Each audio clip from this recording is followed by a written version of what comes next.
On February 28, 1940, the FCC authorized limited commercial TV operation, making it clear that stations engaged in regular telecasting would be permitted to obtain sufficient revenue from sponsors to offset operating overhead, but stressed avoiding emphasis on the commercialization of TV.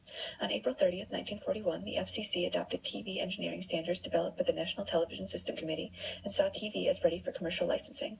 The FCC issued the first licenses for commercial operation to WNBT, an NBC-owned station, and WCBW, a CBS-owned station, both based in New York, on June 17, 1941.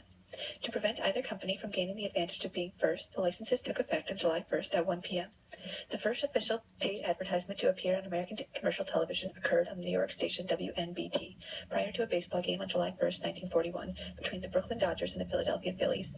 The advertisement was for Bulova watches, and the company reportedly paid $9 for the advertisement, which ended up being $4 for airtime and $5 for station charges.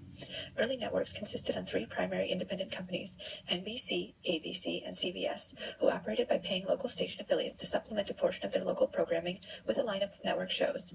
The networks then used the nationwide audience they had access to through the local affiliates to sell advertising space. This business model still exists today in broadcast television, and as it continues to be supported primarily by ad sales. There are usually two main sources of funding for a show: the studio that produces the show and the network the show runs on. There may also be a smaller production company involved in funding the early stages, but they usually cannot handle the budgets needed to go to air. Studio and network funding depends on two main factors. Some studios like to own an entire show. They fund everything themselves and charge the network a fee for airing the show. This fee may actually be below production costs, especially early on, because the network believes that the show will do very well to the point where they can charge much more later. The main source of money is often realized when the show goes into syndication, the point at which the owner or creator of the show sells the broadcast rights to a TV station other than its initial airing network. Some smaller networks also insist on owning the shows. They provide the full budget and can do anything they want with it, including selling it overseas or into syndication down the line. Generally, the studio or network first funds a pilot. This is often done on the cheap with the idea that if they go to air, they'll reshoot it along with the regular episodes, or sometimes it's done at full budget with the assumption that the pilot will be episode 1 of the show if it goes to air. Once the show is picked up by the network, it is usually budgeted on a per-season basis, though not all the money is released at once. So a show may have $1 million per episode budget, but really it's $13 million per season, and the producers have some leeway as to how they spread out the money. There are 7 major methods of financing television production. Number 1, government grants. A number of governments run programs to subsidize the cost of producing. Governments are willing to provide these subsidies as they hope it will attract creative individuals to their territory and stimulate employment. Government subsidies are often pure grants where the government expects no financial return. Number 2, tax incentives.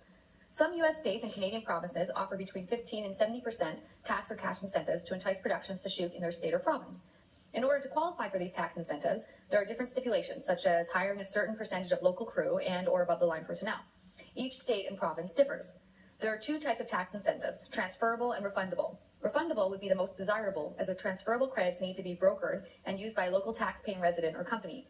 These tax credits are referred to as soft money, as it is not repayable. Number 3, private equity financing. In this model, the cost of production is recouped by a combination of federal and state tax incentives, thereby eliminating most of the risk. Capital is still required as a direct investment. Oftentimes, a partnership can be used, and in many cases, the equity investor owns a percentage of the film and will receive a percentage of the film profits. Number 4, television pre-sales. Although it is not uncommon for a producer to sell the television rights to a show after it has been made, it is ideal to have pre-sales in place for domestic and foreign territories. This will allow the bank to advance finances towards the overall budget. In some cases, the television station will be a subsidiary of the studio's parent company. Number 5, gap financing. Gap or super gap financing is a form of mezzanine debt financing where the producer wishes to complete their finance package by procuring a loan that is secure against the unsold territories and rights. Most gap financiers will only lend against the value of the unsold foreign rights. Number 6, bridge financing. Bridge financing is an answer to the common catch-22 problem of needing funding to get the actors but not being able to get the actors without funding. Bridge financing, for example, can be used in scenarios where a TV producer has a letter of intent from an investor or broadcaster to finance, provided they can attach an approved actor. However, without money in escrow for the actor's payment, the TV producer is unable to meet the investor's criteria.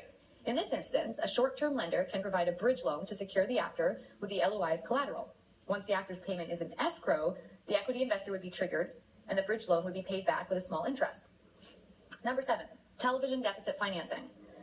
Television deficit financing has become the norm for scripted television shows. In this model, the network pays the studio or production company that creates a show a license fee in exchange for the right to air the show. This is beneficial for the networks as they minimize the risks or cost of developing new programs. This practice does not cover the cost of the show in entirety, which leads to a deficit for the studio. The studio assumes the majority of the risk by bearing the difference between production costs and licensing fees. However, the studio can recoup significantly more money the show is sold in syndication. The studio keeps ownership of the show, and if the network orders enough episodes of the show, the studio can sell the series to other markets.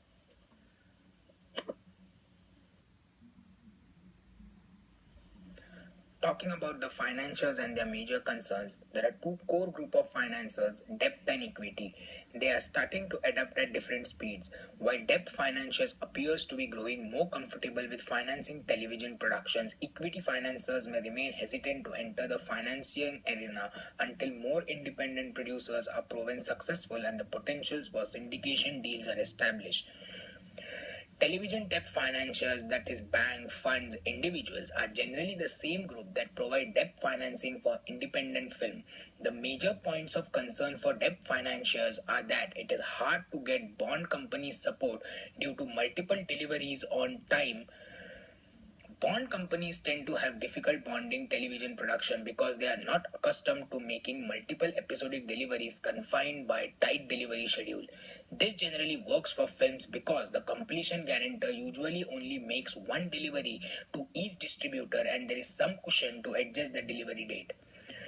This differs greatly for television because episodes need to be delivered on time to meet weekly air dates. Furthermore, distributors are often not willing to sign complex financing documentation.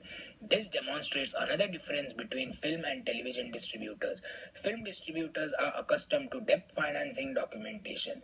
Television distributor may not be accustomed to signing the complex financing documentation. A third concern for debt financiers is little or no pre-sale to foreign territories. Film loans are partially collateralized by foreign pre-sales and gap. However, television production tend to have less or no pre-sales to foreign distributor. It should be noted that this point may change in the future. There is also some big concern facing equity financiers. We have not yet experienced a meaningful entrance into the market by equity financiers for two main reasons. The first being that the ultimate value in a television production is a syndication deal. However, syndication deal remains very difficult to secure due to the fact that the budget for most television production is greater than the license fee that a distributor pays for the series.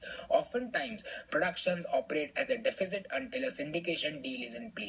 Another reason that equity financiers may be hesitant is the pressure to engage with a producer that has a proven track record. Equity financiers frequently seem less concerned with the potential success of a series than with the competence of a producer's management team.